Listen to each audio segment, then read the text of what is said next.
So let's crunch some numbers so you see how the principle plays out. We go to the question kit, page 57 of the question kit, Tano Company. We're going to use this as a guinea pig to help us to understand what is going on in that particular case. Please stay with me carefully here because I'm going to crystallize the principle and tell you a story. Very beautiful story. Demonstrate with suitable calculations. Again, demonstrate with suitable calculations. You got to write some English here. You have to write some English here. Demonstrate with suitable calculations how the arrangement should be accounted for in Tano Company's financial statement for the year ended 30th June 2019 for 6 marks. Let's see.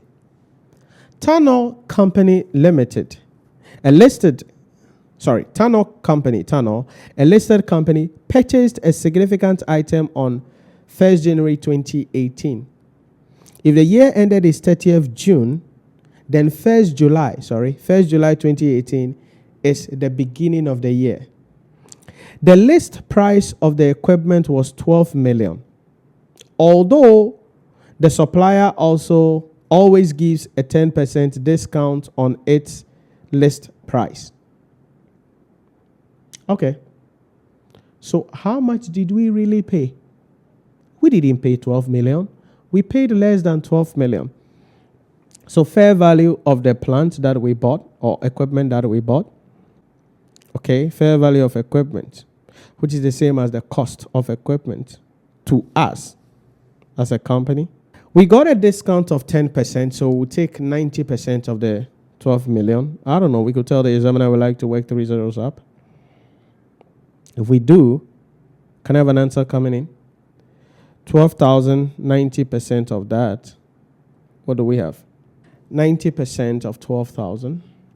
10,800. 10,800. Okay.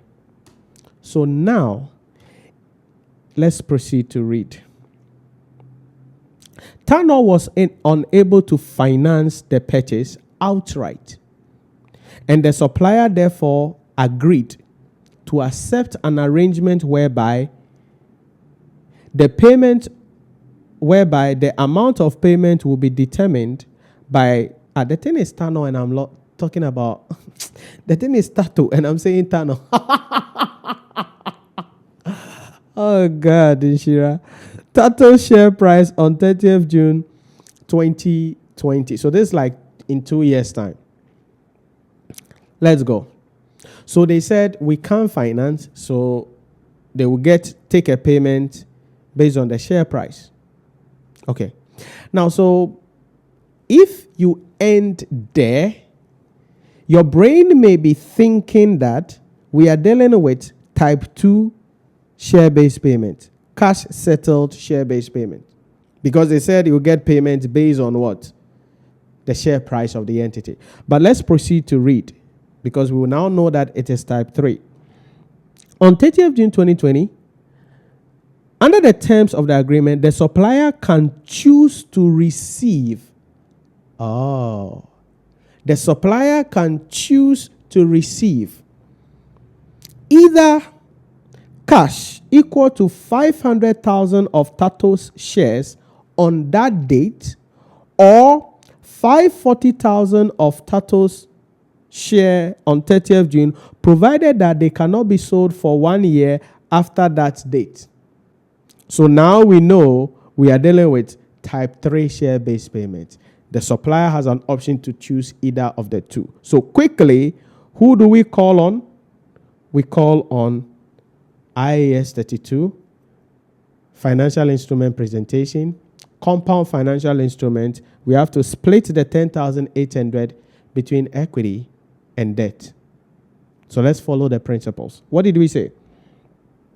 We got to debit PPE, as we mentioned. So initial measurement and recognition. We bought an equipment, so we're going to debit equipment with a 10,800. Now, We need equity. We need liabilities, or the liability component. Go back to the rules. What did we say? We said the liability component is the cash settlement option. And that is based on the value of the shares at the transaction date. Principle. So let's go back to Tato. What is the cash settlement option? They said cash equal to 500,000 of Tato's shares. Okay. So if I come back, my liability is going to be 500,000 multiplied by what? Value of the shares at the transaction date. Go back. Tato's share price was 19.8 on 1st July 2018, which is the transaction date. So 19.8. Can I have an answer coming up? Since we are working 3 zeros up, you can do 500 by that figure. 9,900. Okay. So that's our liability component. So your balancing figure from the 10,800 becomes the equity component.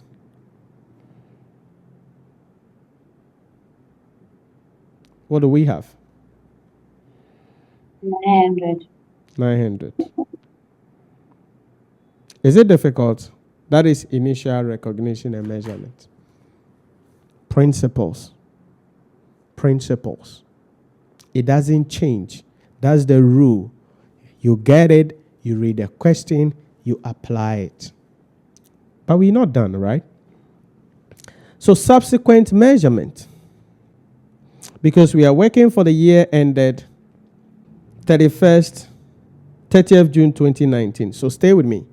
What did we say about the liability on subsequent measurement? We said the liability component is remeasured at the fair value of the share price, so that any fair value gain or loss is recognized where?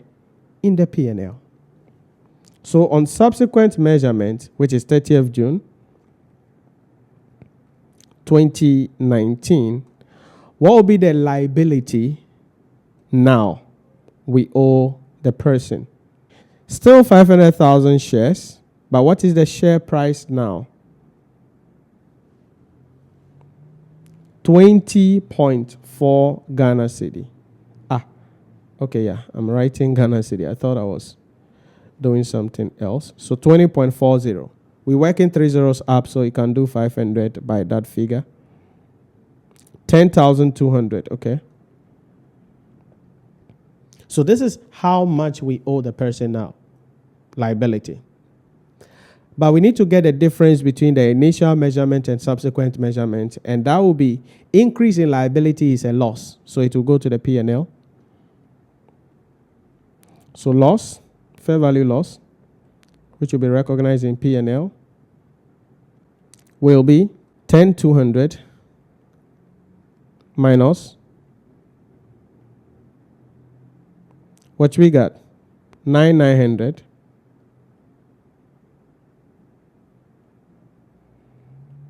What am I getting? 300. Okay. That goes to the P&L. So I can pass a journal entry here to say that we debit profit or loss.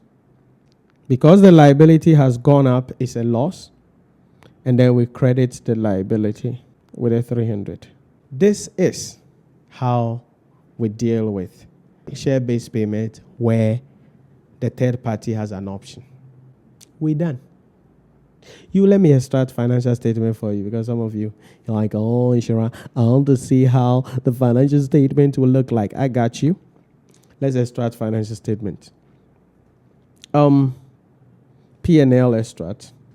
So in the profit or loss, what we got? We're going to just have the fair value loss. Okay. That's the only thing. The 300 is an extract, so leave it like that. In the statement of financial position, Now, we assume there is no depreciation charge on the asset, right? So we'll still carry it at the amount. So under non-current asset, we'll have equipment. The money we paid, 10,800. Okay. Now, the difference between the 12,000 and 10,800 will not come anywhere in our books because that is trade discount. That's all. It is early settlement discount that comes in the P&L, which is a discount received that will come in the P&L. This is quantity discount or bulk purchase discount, so it doesn't come anywhere else in the financial statement. So we go to equity and liabilities. So under equity, you're going to bring in the equity in relation to the share-based payment. We got 900. So normally that will come under other components of equity. So let me write the right thing. So other components of equity in terms of the share-based payment, 900. Then liability. Now, when is this thing due? How long do we have to go? We bought in 2018. The person can redeem in 2020. That's 2 years. We've done 1 year, so we have 1 more year to go. So that will come under current liability. Classification is important, okay? So under current liability, we're going to have the share-based payment, which is the remeasured amount, 10,200. So this is the answer to the question, inclusive of explanation, because it says demonstrate with suitable calculation. Demonstrate with suitable calculation. Demonstrate with suitable calculation. So English must come along with the calculation, the verbs, and what you must do. That is type 3, share-based payment. So slide 1 on that, and then slide 2, the financial statement. And you are doing all of these for how many marks? This was 6 marks. So 1.8 times 6, like 11 minutes-ish. And that is inclusive of reading it, doing the calculations, and writing the English alongside.